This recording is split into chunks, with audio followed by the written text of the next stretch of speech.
नमस्कार, स्टार न्यूजमा स्वागत छ। म मीरा। सुरुमा प्रमुख समाचार।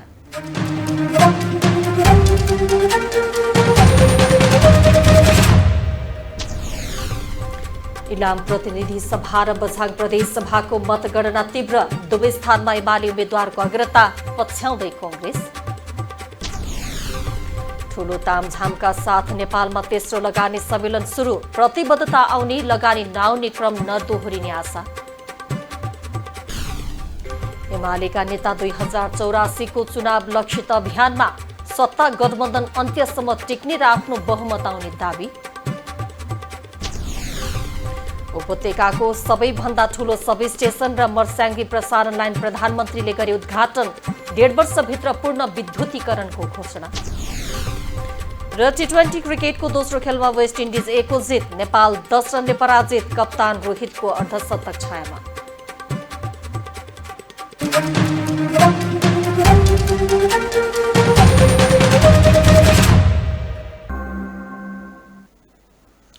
अब समाचार विस्तारमा। हिजो सम्पन्न उपनिर्वाचन अन्तर्गत दुवै क्षेत्रको मतगणना जारी छ। इलाम क्षेत्र नम्बर 2 मा नेकपा एमालेका उम्मेद्वार सोहाङ नेमाङले अग्रता लिइरहनु भएको छ। उहाँले हालसम्म 2542 मत प्राप्त गर्नु भएको छ। नेपाली कांग्रेसका उम्मेद्वार डमर बहादुर खड्काले 2197 मतसहित उहाँलाई पछ्याइरहनु भएको छ। यसैगरी स्वतन्त्र उम्मेद्वार डकेन्द्र सिंह थेगिमले 593 र रासोपाका उम्मेद्वार मिलन लिम्बुले 379 मत हात पार्नु भएको छ।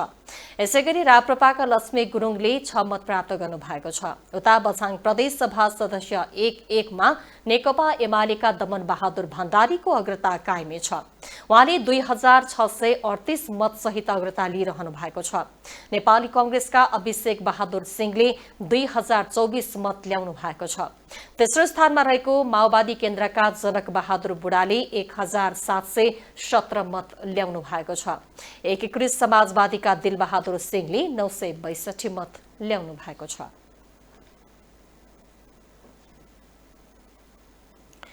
तेस्रो लगानी सम्मेलन काठमाडौँमा तामझामका साथ सुरु भएको छ। मुलुकमा प्रत्यक्ष वैदेशिक लगानी भित्र्याएर कल कारखाना, उद्योग धन्दा स्थापना लगायत आर्थिक उन्नयनका परियोजना कार्यान्वयन गर्ने लक्ष्यका साथ सम्मेलन सुरु भएको हो। यसका साथै नेपाललाई लगानीका लागि गन्तव्यको रूपमा प्रस्तुत गर्नु सम्मेलनको मुख्य उद्देश्य हो। एक रिपोर्ट। बहुप्रतीक्षित तेस्रो लगानी सम्मेलन आइतबारदेखि काठमाडौँमा सुरु भएको छ। 2 दिनसम्म चल्ने यस सम्मेलनको प्रधानमन्त्री पुष्पकमल दाहालले उद्घाटन गरेका छन्। मुलुकमा प्रत्यक्ष वैदेशिक लगानी भित्र्याएर कल कारखाना, उद्योग धन्दा स्थापना लगायत आर्थिक उन्नयनका परियोजना कार्यान्वयन गर्ने लक्ष्यका साथ सुरु भएको सम्मेलनमा लगानीका लागि 9 खर्ब रुपैयाँ बराबरका 151 परियोजना प्रस्तुत गरिँदैछन्। लगानीका लागि प्रस्तुत गरिने परियोजना सम्बन्धी विस्तृत विवरण सहितका 23 वटा प्रदर्शनी कक्ष सम्मेलन स्थलमा राखिएको छ भने 12 वटा परियोजनाका लागि आशय पत्र आह्वान गरिएको छ। यता लगानीकर्तालाई लगानी प्रवर्धनका लागि थप सुविधा होस् भन्ने उद्देश्यले सरकारले सम्मेलन सुरु भएकै दिन लगानी सहजीकरण सम्बन्धी केही नेपाल ऐनलाई संशोधन अध्यादेश 2081 जारी गरेको छ। मंगलबार राष्ट्रपति रामचन्द्र पौडेलले अध्यादेश मार्फत अध्यादेश जारी गरेका हुन्। अध्यादेशले लगानीकर्ताबाट सञ्चालन हुने परियोजनामा जग्गाको मुआब्जा निर्धारण गर्दा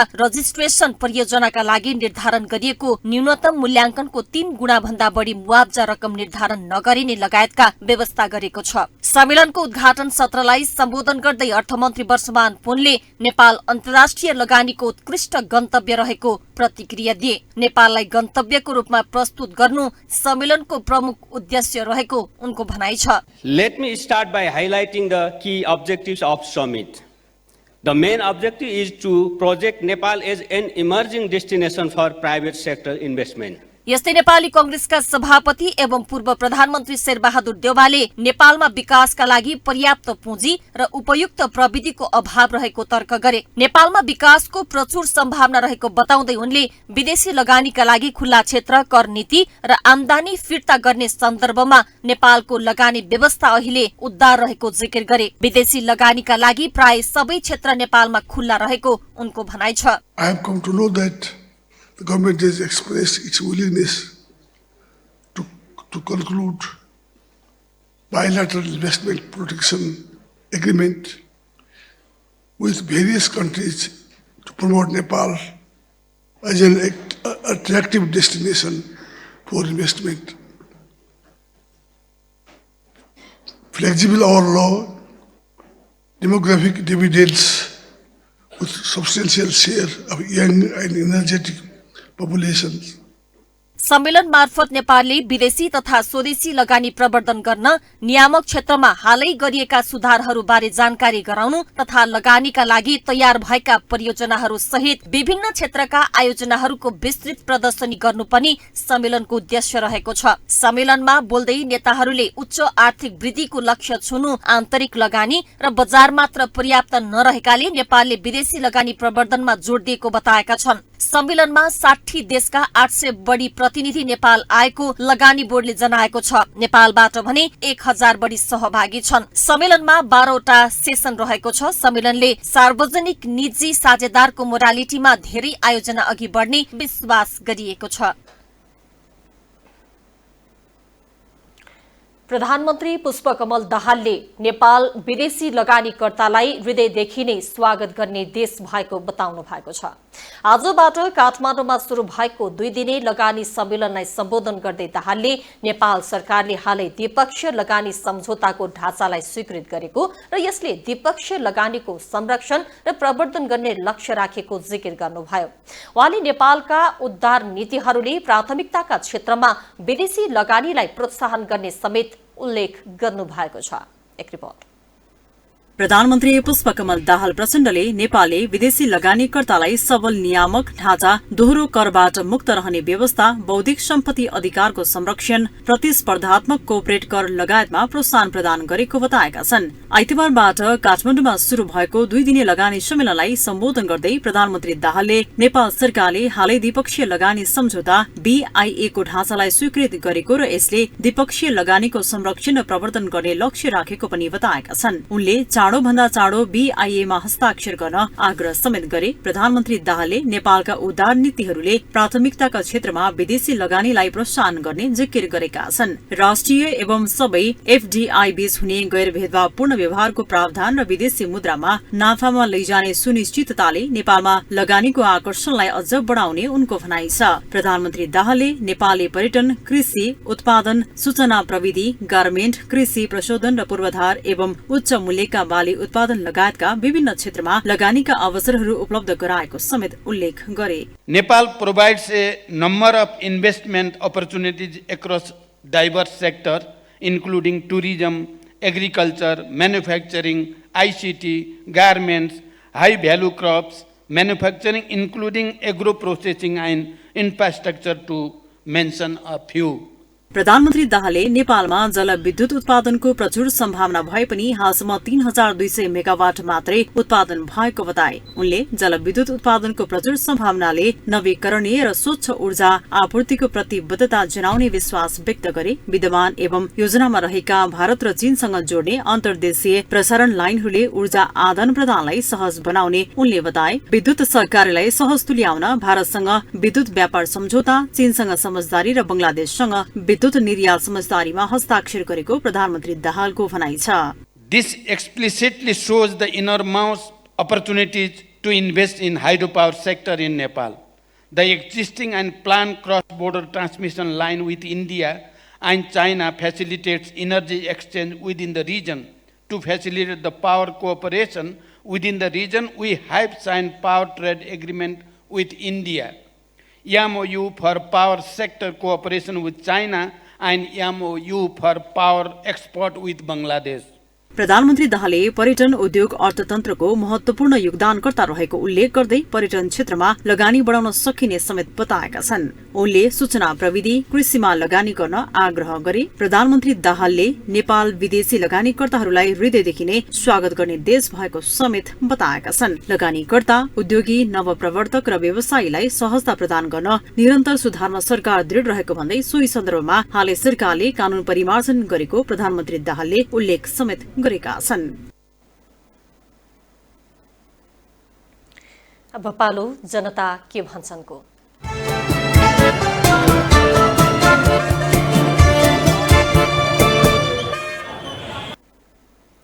नेपालमा तेस्रो लगानी सम्मेलन आजबाट सुरु भएको छ। यसअघि भएको 2 सम्मेलनमा प्रतिबद्धता आए पनि लगानी भने पर्याप्त मात्रामा आउन सकेन। यसै सन्दर्भमा जनता के भन्छन्मा आज हामीले सर्वसाधारणलाई सोधेका छौं, प्रतिबद्धता अनुरूप लगानी आउनेमा कतिको विश्वस्त हुनुहुन्छ? हेरौं उनीहरूको जवाब जस्ताको त्यस्तै। सम्मेलनमा विभिन्न आशाहरू सरकारको तर्फबाट देखाइन्छ, हामी सुरक्षा दिन्छौँ होइन, सबै कुरा दिन्छौँ। लगानीको लागि वातावरण एकदम योग्य छ नेपाल भन्ने खालको कुरा राज्यबाट एक खालको विश्वस्त गराइएको आभास दिइन्छ। अनि सम्मेलन सकिन्छ होइन, अनि आफ्नो देश फिर्ता गर्ने क्रम हुन्छ। अनि बाहिरी न्युजहरू सबै कुराहरू यहाँको इन्भाइरोमेन्टको बारेमा र राजनीतिक अस्थिरताको बारेमा जुन लगानी इन्भेस्ट गर्ने हो, इन्भेस्टरहरूले चाहिँ बढी गहिराइमा सोच्छन्। अनि सोचिसकेपछि एउटा आश्वासन दिएर गएको अवस्था हुन्छ र यहाँको राजनीतिक अस्थिरताको कारणले चाहिँ लगानी सम्मेलनमा प्रतिबद्धता गरेका कुराहरू चाहिँ लगानी गर्नको लागि हिचकाएको अवस्था देखिन्छ। नेपालबाट चाहिँ अब त्यसको इनपुट जुन के अरे उहाँहरूले जुन सोचेर आउनुहुन्छ त्यो अनुसारको चाहिँ त्यसको जुन के अरे आउटपुट आउनुपर्ने, जुन प्रतिफल आउनुपर्ने त्यो चाहिँ उहाँहरूले बुझ्दै जाँदाखेरि अब प्राप्ति के अरे प्रतिफल आउन नसक्ने भन्ने उहाँहरूको बुझाइ हुनसक्छ। एउटा कुरा मेनली चाहिँ देशको चाहिँ कानुन राम्रो हुनुपर्छ र सरकारले चाहिँ बाहिरबाट आएको लगानी गर्छु भनेर ल्याएको बजेटहरू होइन, सम्झौता गरेका त्यस्ता कार्यक्रमहरू सरकारले चाहिँ राम्रो कानुन बनाएर ल्याउनुपर्छ। फलस्वरूप चाहिँ देशमा लाभदायक हुने खालका कार्यक्रमहरू ल्यायो भने चाहिँ लगानी गर्यो भने चाहिँ राम्रो हुन्छ। कसैलाई चाहिँ लगानी गर्न चाहँदा हुँदाहुँदै पनि त्यस्तो हुन चाहन्छ होइन। कोही अब आफू त्यही भित्रभित्र उनीहरूको चाहिँ एउटा चाहिँ उसमा गर्दाखेरि पनि उहाँहरूको चाहिँ नि आफूमै नमिल्दाखेरि पनि त्यस्तो हुन जान्छ। किनकि स्टेबल गभर्मेन्ट छैन, अनि त्यसपछि के भन्छ यहाँ धरीधरी चेन्ज भइरहेको हुन्छ। त्यसको कारणले गर्दाखेरि कोही चाहुँदैन लगानी गर्न त्यति। अब पालो विश्रामको।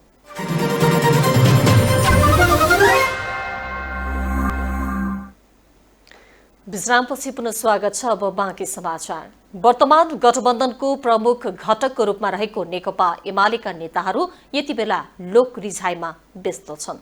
मिसन 84लाई लक्षित गरी एमालेका वरिष्ठ नेताहरू नै यति बेला मधेसका जिल्लामा पुगिसकेका छन्। वर्तमान सत्ता टिकाइ राख्ने र आगामी चुनावमा एकल बहुमत ल्याउने उनीहरूको लक्ष्य रहेको छ। एक रिपोर्ट। वर्तमान गठबन्धनको प्रमुख घटकको रूपमा रहेको नेकपा एमालेका नेताहरू यति बेला लोक रिझाइमा व्यस्त छन्।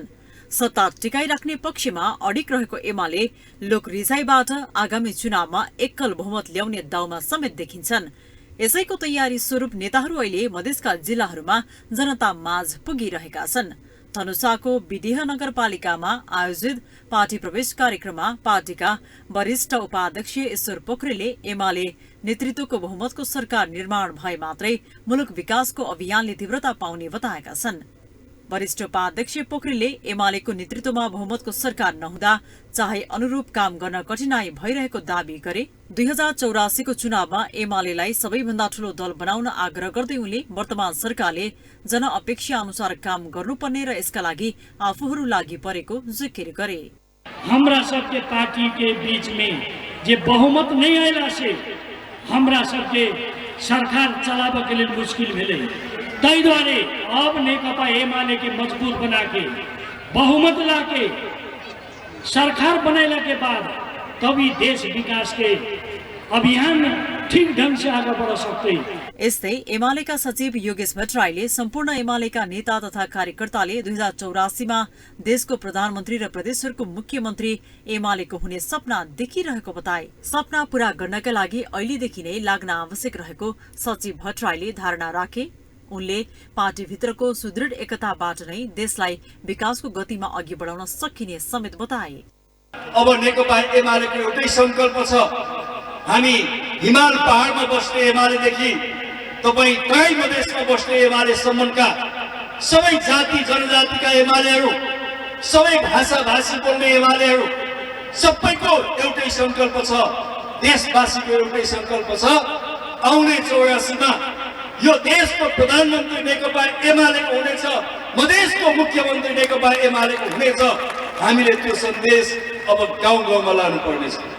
केही समय अघि एमाले सम्पन्न गरेको मेची महाकाली अभियानमा पनि स्वयं अध्यक्ष केपी शर्मा ओलीले जनतासँग प्रत्यक्ष भेटवार्ता गरेका थिए।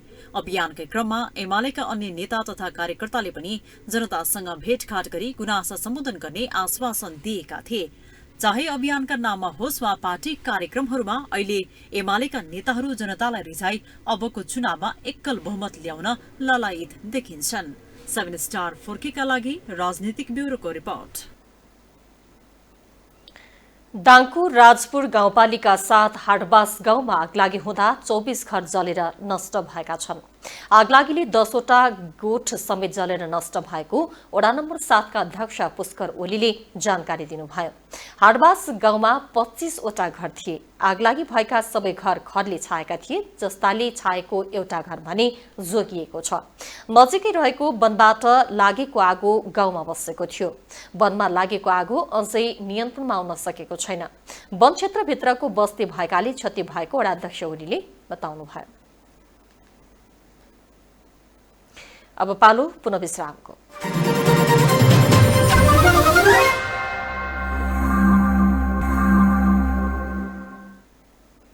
विश्रामपछि पुनः स्वागत छ। अब आर्थिक समाचार।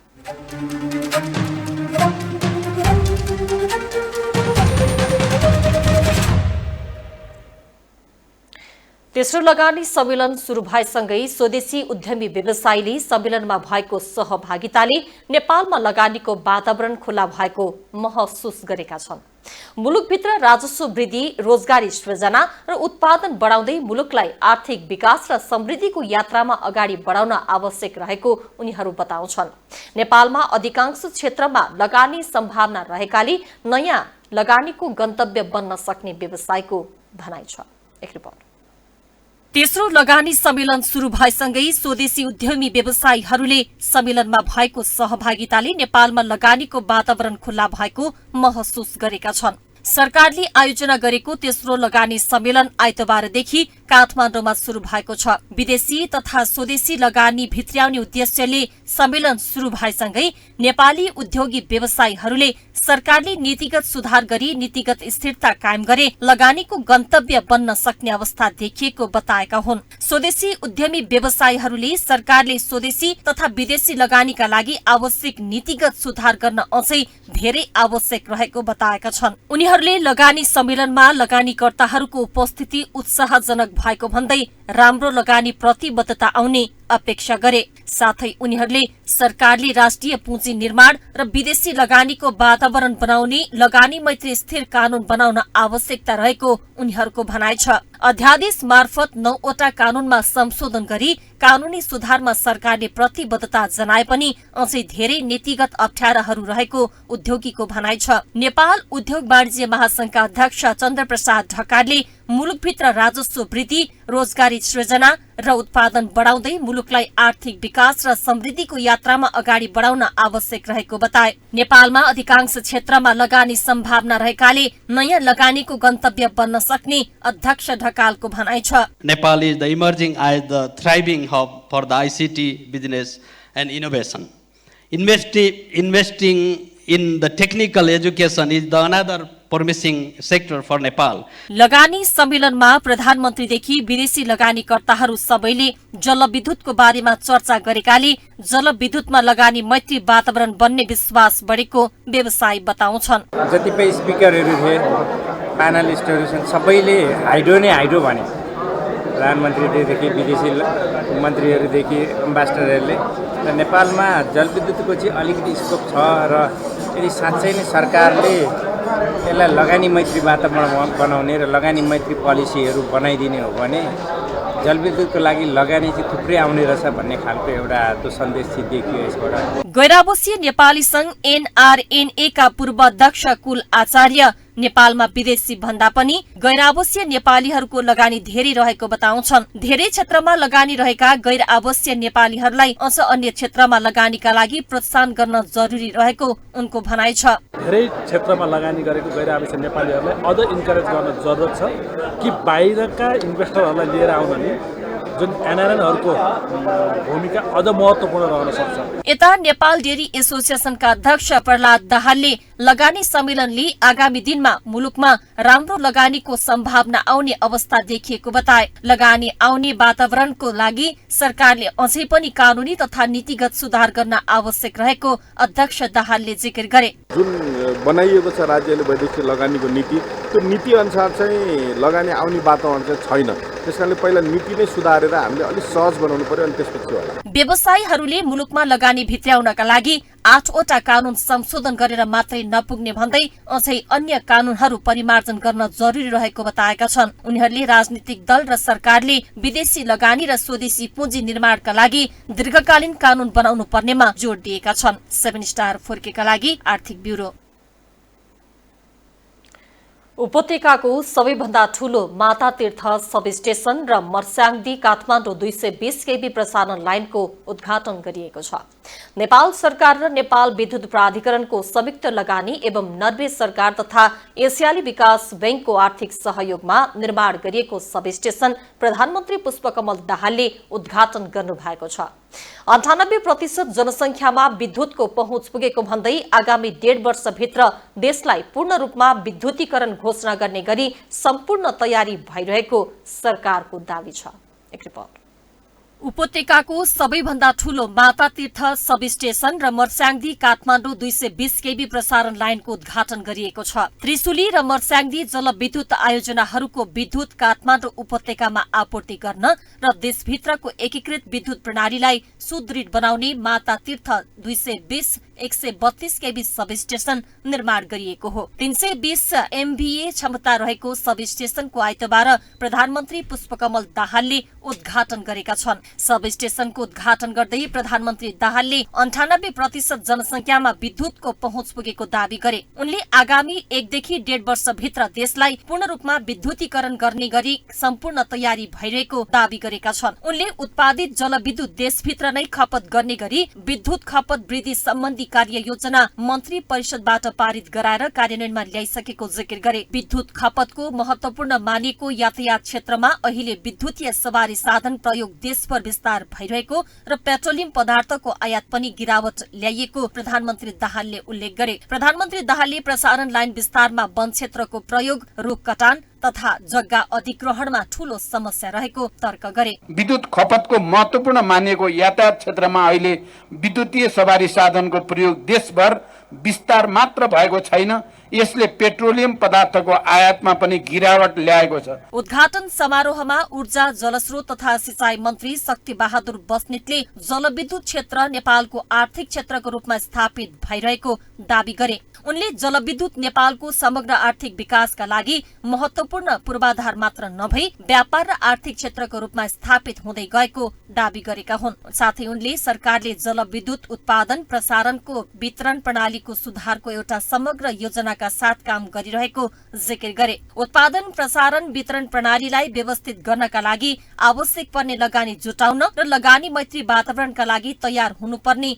मन्त्री बस्नेतले जोड़ दिए। अब उत्पादन, प्रसारणको, वितरण प्रणालीमा सुधारको एउटा समग्र योजनाका साथै काम गरिरहेका छौँ।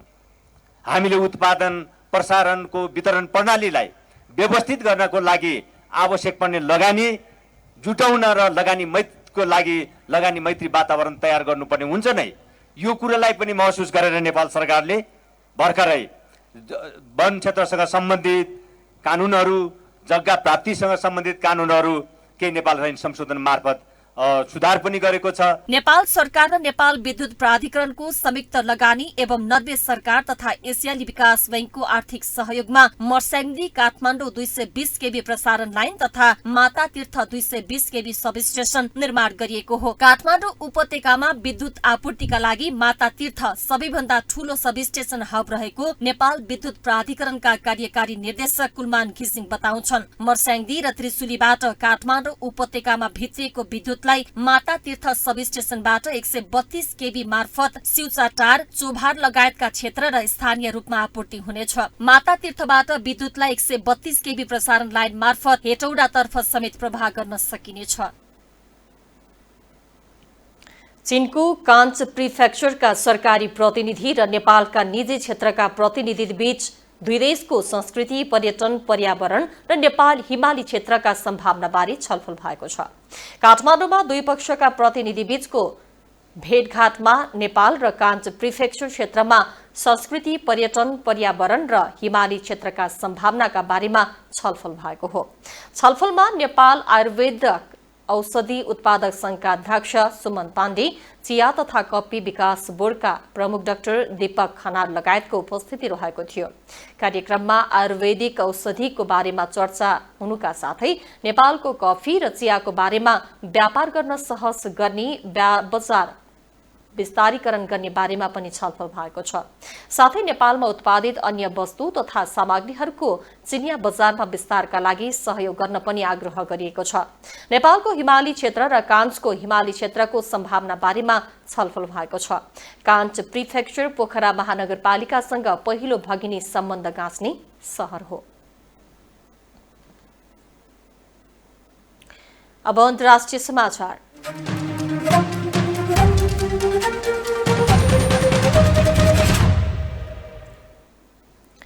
गाजामा चलिरहेको युद्ध र विश्व अर्थतन्त्रका बारेमा छलफल गर्ने उद्देश्यका साथ साउदी अरबमा आर्थिक शिखर सम्मेलन सुरु भएको छ। गाजाले सामना गरिरहेको गतिरोधबाट बाहिर निस्किने सम्भावित उपाय र बन्धकबारे केन्द्रित वार्तामा थप प्रयासका लागि शिखर सम्मेलन गरिएको हो। विभिन्न देशका सरकार प्रमुखको सहभागितामा सुरु सम्मेलनमा गाजामा भएको मानवीय अवस्था र इरानसँगको क्षेत्रीय पक्षहरूमा पनि छलफल हुने बुझिएको छ। एक रिपोर्ट। गाजामा चलिरहेको युद्ध र विश्व अर्थतन्त्रका बारेमा छलफल गर्न साउदी अरबमा 2 दिने आर्थिक शिखर सम्मेलन शुरू भएको छ। बढ्दो ऊर्जा र खाद्यान्न संकट, कोभिड रोकथामका लागि चल्ने अन्तर्राष्ट्रिय व्यापारमा लगाएका कडा प्रतिबन्ध लगायतका कारणले सुस्ताइरहेको विश्व अर्थतन्त्र र गाजामा जारी युद्धमा केन्द्रित रहेर आइतबारदेखि आर्थिक शिखर सम्मेलन शुरू भएको हो। 2 दिनसम्म चल्ने आर्थिक शिखर सम्मेलनमा प्यालेस्टाइनी राष्ट्रपति मोहम्मद अब्बास, मध्य पूर्व र युरोपका विदेश मन्त्री, प्रधानमन्त्री लगायत फ्रान्स, जर्मनी, बेलायत र युरोपेली संघका विदेश मन्त्री तथा कतार, जोर्डन, इजिप्ट र इराकका प्रधानमन्त्री समेत सहभागी हुने कार्यक्रम छ।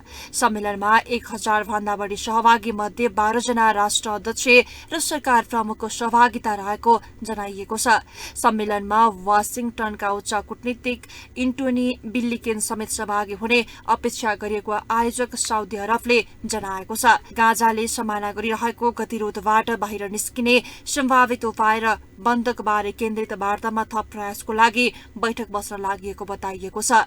साउदी अरबका अधिकारीले गाजामा युद्ध र सम्भावित क्षेत्रीय द्वन्द्वले खाडी राज्यले सामाजिक र आर्थिक सुधार एजेन्डा 2030 लाई बाधा पुर्याउन सक्ने आशंका समेत व्यक्त गरेका छन्। गएको अक्टोबर 7 मा हमासले इजरायलमा गरेको आक्रमणबाट शुरू भएको गाजा युद्धमा इजरायलतर्फ झण्डै 1200 जना र गाजामा 34350 जना भन्दा धेरैको मृत्यु भइसकेको छ। गाजामा जारी मानवीय अवस्था र इरानसँगको क्षेत्रीय पक्षहरूमा पनि छलफल हुने भएकाले यो धेरै परिणामी बैठक बन्ने विज्ञहरूले विश्लेषण गरेका छन्। हमासले गाजामा सम्भावित युद्धविरामका सम्बन्धमा इजरायलको पछिल्लो प्रति प्रस्तावबारे शनिबार अध्ययन गरिरहेको जनाएको छ भने संचार रिपोर्ट अनुसार वार्ताको मध्यस्थता गरिएको इजिप्टको एक प्रतिनिधि मण्डल अवरोध वार्ता शुरू गर्न इजरायल पुगेको उल्लेख गरिएको छ। साउदी अरबले इजरायललाई कहिले मान्यता दिएको छैन, तर अक्टोबर 7 मा भएको आक्रमण अघि नै इजरायललाई मान्यता दिने बारे विचार गरिरहेको छ। रियाद र वाशिंगटनले आफ्नो सुरक्षा साझेदारलाई अझ मजबुत बनाउने सम्झौतामा वार्ता जारी छ। साउदी अधिकारीहरूले गाजामा युद्ध र सम्भावित क्षेत्रीय द्वन्द्वले खाडी राज्यको महत्वाकांक्षी दृष्टिकोणले सामाजिक र आर्थिक क्षेत्रलाई बाधा पुर्याइरहेको छ। 7 स्टार फर्कीका लागि अन्तर्राष्ट्रिय ब्युरोको रिपोर्ट। अब खेल समाचार।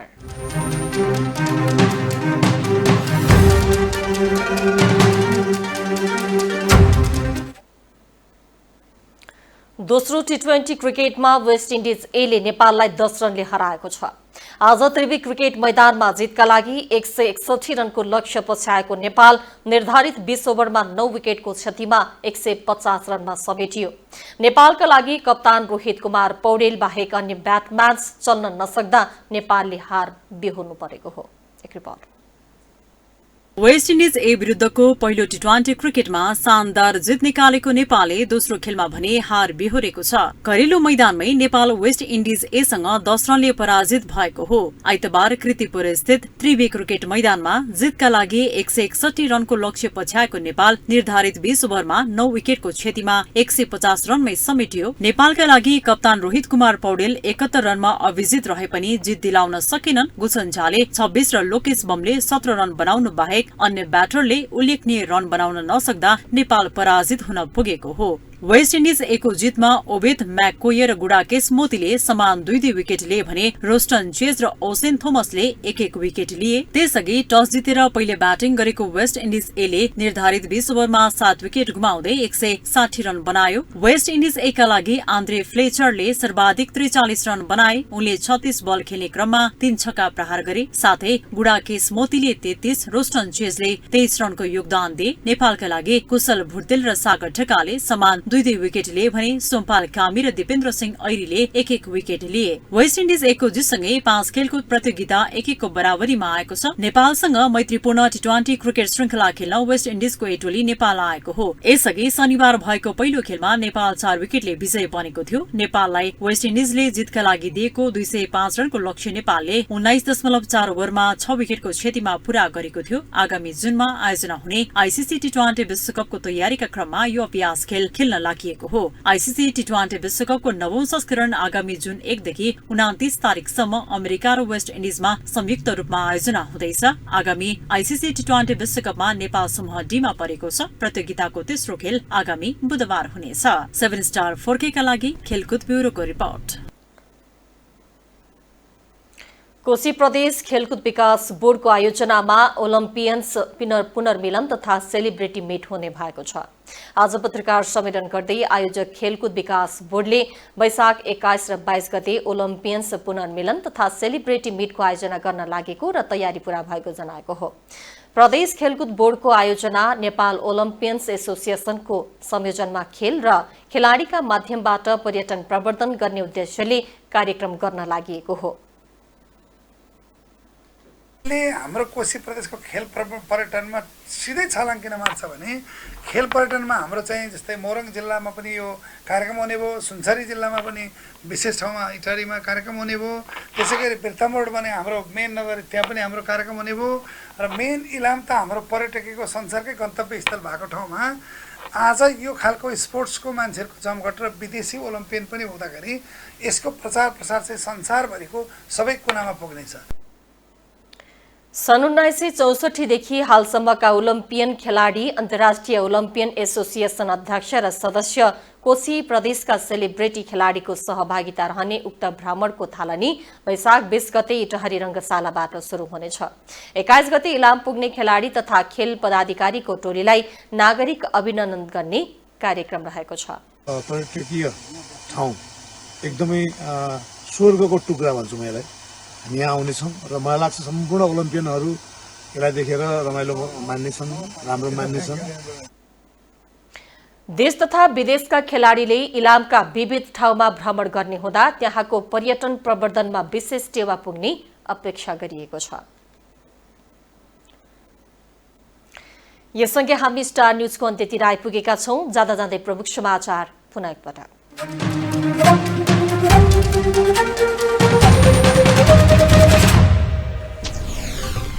इलाम प्रतिनिधि सभा र बझाङ प्रदेश सभाको मतगणना तीव्र, दुवै स्थानमा एमाले उम्मेद्वारको अग्रता पछ्याउँदै कांग्रेस। ठूलो तामझामका साथ नेपालमा तेस्रो लगानी सम्मेलन सुरु, प्रतिबद्धता आउने लगानी नआउने क्रम नदोहोरिने आशा। एमालेका नेता 2084 को चुनाव लक्षित अभियानमा सत्ता गठबन्धन अन्त्यसम्म टिक्ने र आफ्नो बहुमत आउने दावी। उपत्यकाको सबैभन्दा ठूलो सब स्टेशन र मर्स्याङ्दी प्रसारण लाइन प्रधानमन्त्रीले गरी उद्घाटन, 1.5 वर्षभित्र पूर्ण विद्युतीकरणको घोषणा। र टी20 क्रिकेटको दोस्रो खेलमा वेस्ट इन्डिज ए को जित, नेपाल 10 रनले पराजित, कप्तान रोहितको अर्धशतक छायामा।